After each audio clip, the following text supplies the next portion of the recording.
Olá, minha galera, como é que você tá? Fala, meu amigo, fala, minha amiga que está me assistindo. Para quem já me conhece, sou o professor Matheus e venho trabalhando com vocês dentro de um projeto maior, que é o projeto Escola Online. Mas hoje, a gente do Grupo Escola Online resolveu trabalhar com vocês com a questão do plano de estudo tutorado oferecido pela Secretaria de Estado de Educação de Minas Gerais.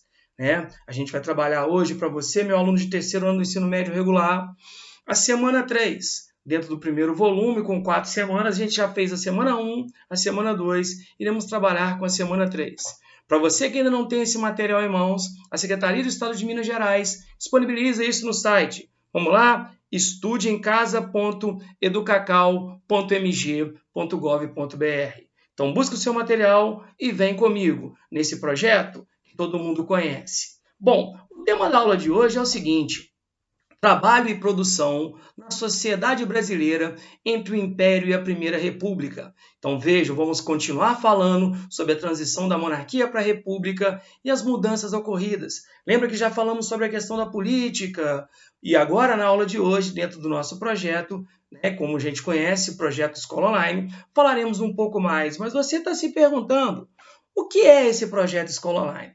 Para quem não conhece, galera, o projeto Escola Online é um projeto maior, onde você vai encontrar em várias redes sociais. Você tem no Facebook, no Instagram, no Twitter e, claro, você vai lá no nosso canal do YouTube, se inscreve, dá um like, porque você vai encontrar, além do material do PET, várias aulas de vários professores, como a História Online, Química Online, Biologia Online e Física Online.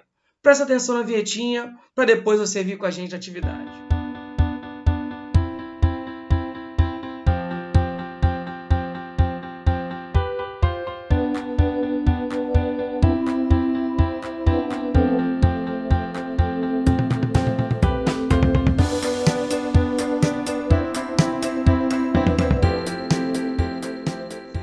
Atividade.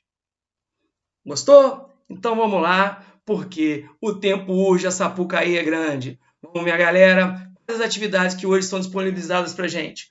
Para começar, vamos ficar por dentro dos conceitos. Então olha lá o texto.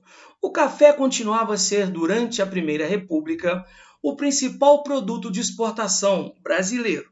Contudo, com a imigração europeia e a realização de novos investimentos, o Brasil começava também a esboçar sua feição urbana e industrial. Ou seja, estamos falando aqui da transição da monarquia para a república, mas mantendo o café como riqueza.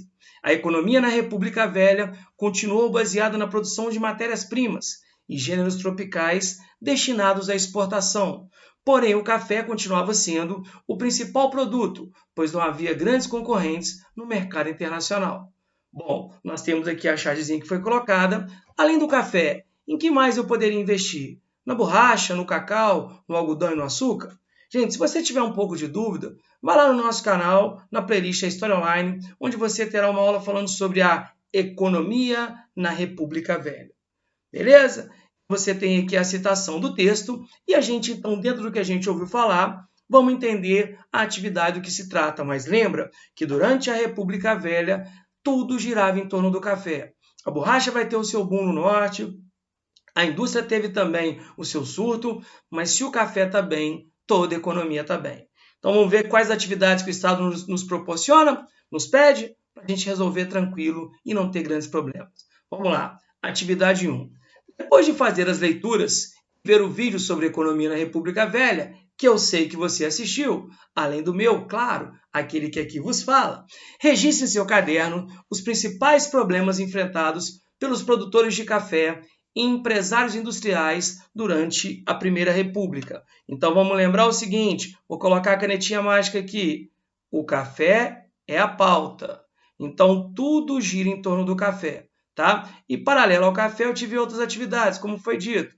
Eu tive a borracha, para a galera que conhece lá o surto na região norte, nós tivemos a indústria, que era uma indústria bem independente do café, inclusive a indústria brasileira, ela vai passar a ter uma certa autonomia com a chegada de Vargas, que provavelmente será assunto nas nossas próximas atividades. Perfeito? Mas então, quais são os grandes problemas? Galera, a indústria tem um problema básico. Porque se a economia gira em torno do café, se a política, tanto é que a gente lembra do café com leite, tem como objetivo proteger o café, a indústria sofria dois problemas básicos. Primeiro, mesmo que eu já tivesse uma indústria crescente, não havia muito incentivo do governo. E outro, o Brasil vive aquela época de transição, porque com a com a abolição da escravatura, o que aconteceu? Você já vem num processo de substituição de tirar o escravo, que vai ser alforriado, e colocar o imigrante. Mas você percebe que o grande problema do empresário industrial é justamente a falta de apoio do governo. Porque, como eu disse, a indústria ela é o quê? Secundária. Já o café, ele também tem alguns outros problemas. Quais são os problemas do café? Primeiro, já citado no caso da indústria, também chega no café, a questão de mão de obra. Vários cafeicultores tiveram que se adaptar quando você começa, então, a ter que abandonar sua mão de obra escrava, que durante muito tempo perdurou no Brasil, e introduziu o trabalho livre, basicamente feito pelo imigrante. Então, essa dificuldade é um problema, mesmo que o governo criasse políticas de proteção. E vamos lembrar também um outro porém. Qual outro problema que pode acontecer? Problemas externos. Por exemplo, nós vimos que durante a República Velha tivemos a Primeira Guerra, e você sabe melhor do que eu que a Primeira Guerra não é boa para o Brasil. No caso, para o café brasileiro. Por quê? Porque quem está em guerra não compra café. Ou você vai comprar café para tomar e ficar acordado? Ah, professor, eu vou comprar café para fazer bala de café para matar os outros? Não. Então você sabe que problemas externos, inclusive problemas internos, como por exemplo super safras, quando eu tenho muito mais café do que mercado. Então, para você não ter erro, para você não ter problema, vamos lá. Vamos meio que sintetizar o que a gente acabou de falar. Quais problemas? Para os empresários industriais, mesmo que desde os anos de 1880 já existissem no país uma presença significativa de várias fábricas, sofriam com a falta de política de incentivo do governo, que eu acabei de falar, porque nessa época você prioriza o café. Já os cafeicultores, mesmo que eles tivessem o apoio do governo, sofriam com a questão da mão de obra. Por quê? Porque muitos tiveram que se adaptar com o fim da escravidão e a introdução do trabalho livre, com a ideia do imigrante, tá? E a substituição, como a gente viu, do escravo pelo imigrante em função da Lei Áurea. Além disso, os cafeicultores sofriam com crise de superprodução, quando você tinha super safras, além de problemas externos, como, por exemplo, a Primeira Guerra Mundial. Então, galera, bem tranquilo entender quais os problemas, ok? Mas, gente, você tem problema, é necessário ter solução. Olha a letra B, o que ela fala? Bom, a letra B fala o seguinte: explique também como o governo brasileiro passou a atuar para resolver esses problemas. Gente, vamos pensar. Galera, o empresário industrial, ele na verdade se vê meio que refém. Então, não é muito a praia do governo, mas houve momentos onde o governo teve que meio que mexer. Exemplo, Primeira Guerra Mundial. Porque se ela é ruim para o café, para a indústria é boa. Porque o Brasil vendia café para comprar roupa. Se eu não vendo café, o que eu tenho que fazer? Produzir minha própria roupa.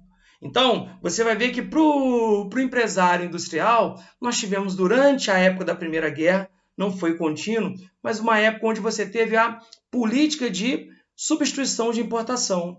Você que antes comprava o produto pronto, aproveita da guerra para comprar máquina para fazer o produto. Já o cafeicultor gozou de mais privilégio.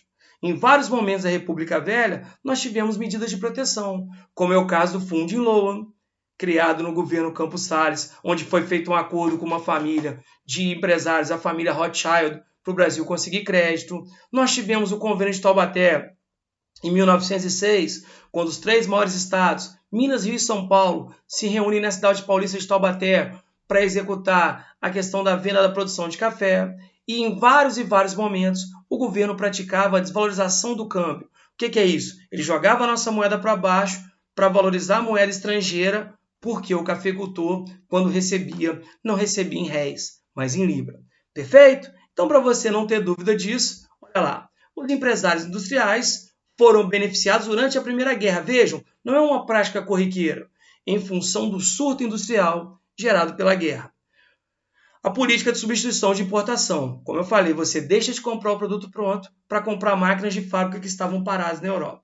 Tá? Já os cafeicultores, que tinham muita influência na política, se beneficiavam das medidas protecionistas. Então grava isso, tá, galera? Durante a República Velha, há uma preocupação muito grande do governo em proteger o café. Por quê? Porque os cafeicultores que mandam.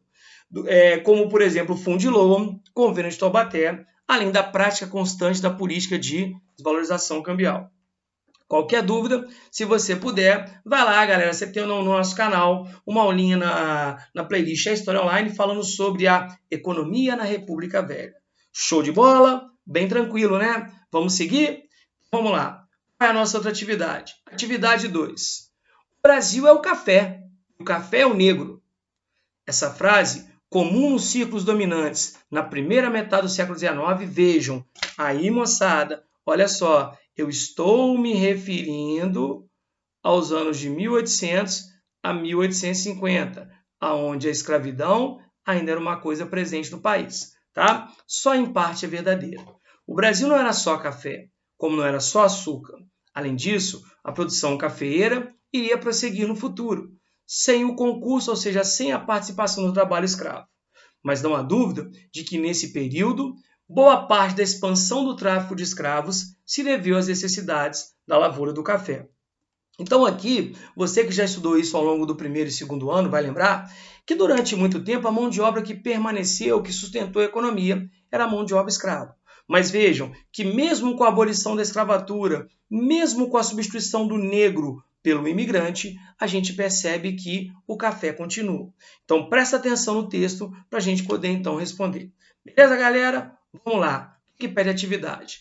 Vamos lá. Analise as assertivas, ou seja, as alternativas que são dadas abaixo, em relação ao texto acima, e depois copie em seu caderno a opção opções corretas. Então vamos ver? Galera, o café brasileiro se desenvolveu com o uso exclusivo da mão de obra do imigrante europeu nas fazendas de Minas Gerais e São Paulo. Galera, no texto fala que o café desenvolveu com o imigrante? Certo ou errado?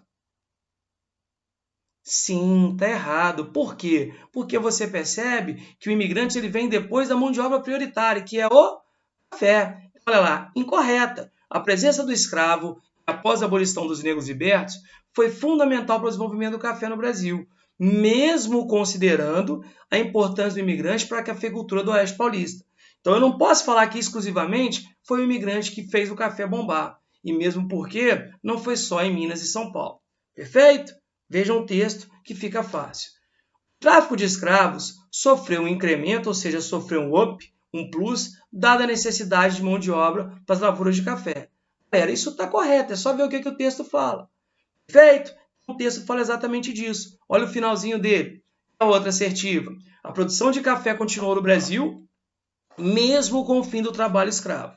Contudo, faltaram políticas que inserissem o liberto, ou seja, políticas que colocassem o negro no mercado do trabalho assalariado.